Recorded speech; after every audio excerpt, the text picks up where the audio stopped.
I could talk to Kenya like he was a human. I could say, I need 5 minutes, and he would know to go sit down and wait.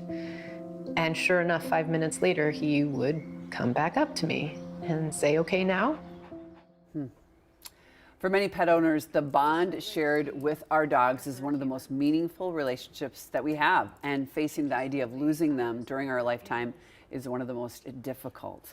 There is a new short documentary that explores that grief while helping process the loss of a parent at the same time. And a local nonprofit is hosting a screening next weekend as a way to help fund their work of empowering people to proactively prepare for death and live without fear.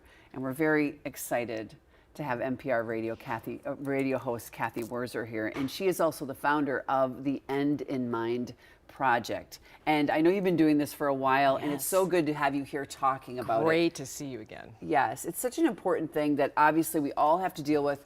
And I've had a lot of that in the last few years in my life. And I think that it's really hard to prepare, but it's a very good idea to think about preparing. And no one wants to do it, Belle. I mean, it's like you put it off and put it off because it's so difficult. And so we're about just trying to get people to talk about these very difficult challenges. How do you live with loss? How do you deal with someone who's declining and who's facing the end of their life? And then how do you talk about the end of life, actually? So we're about communication and also preparation.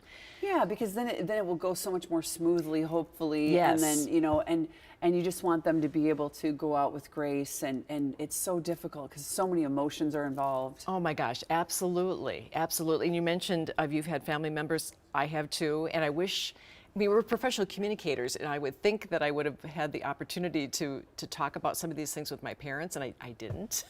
So that's why I founded End in Mind Project, to try to get people to have these conversations. And again, to if you prepare, it softens the blow a little bit. Yeah, not just the logistics, but also like go and get their stories. Yes. Make sure you get their stories before they can't tell them anymore and they're lost. Exactly. Right? Right. All right, so this is a movie about a dog and a woman, but the woman also lost her father, and she's alone with this dog for a long time. Ashley's from Minneapolis. And she's from Minneapolis. Okay, let's take a look at it, and then we'll talk about it on the backside.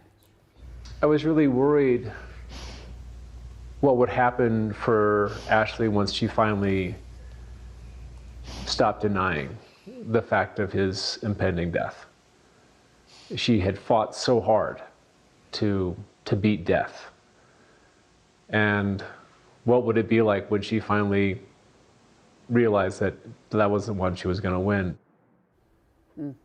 So she had this dog for 16 years. I know, she loved that dog. I mean, we all love our dogs. Right. I'm glad Coda's here today. You know, I had Peaches, and we love our dogs because of that unconditional love that they have for us, and it's a two-way street, obviously. So Ashley tried so hard to keep her pup alive, and she said she just, when we talked prior to getting ready for this film documentary screening, she said, I just couldn't let him go.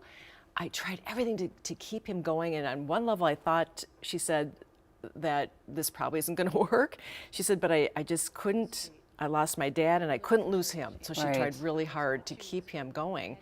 And I think we all experience this. If you have a dog or a cat or a pet that means a lot to you, you don't want them to leave you. I know. It's so hard. It's so hard. And I think some of us know the feeling of keeping the dog around longer than it's really good for the dog. I know. And you're doing it for yourself, and then you get past that, and then the next dog you kind of go, okay, it's time. Right. But it's hard. It really is hard. We have go ahead. We have a pet doula who will join us at these screenings. Oh, good. They have pet doulas nowadays. Of course they do. Of course they do. So she's going to be there along with an individual who does in-home euthanasia services, a veterinarian. And that is a really wonderful Exactly. thing that they have. Okay, so this showing of this is happening next weekend. We'll tell everyone about it. Right, June 10th. And the reason that we're doing this is we figure that if you talk about pet grief and loss, that also kind of helps you get ready for the loss of maybe a human in your life as well. That's why we're doing this. There so is June a very, 10th. very tight correlation. 1:30 and 7:30, as you know, there on the screen. It's happening downtown Minneapolis at the Main Street Theater, and all the proceeds go to your foundation or your The End in Mind project. Project, right. All right. Well, thank you for coming It was in. great to see you. Yeah, great to see you as well. And thank you for letting us know about this fun event, really important event, I should say.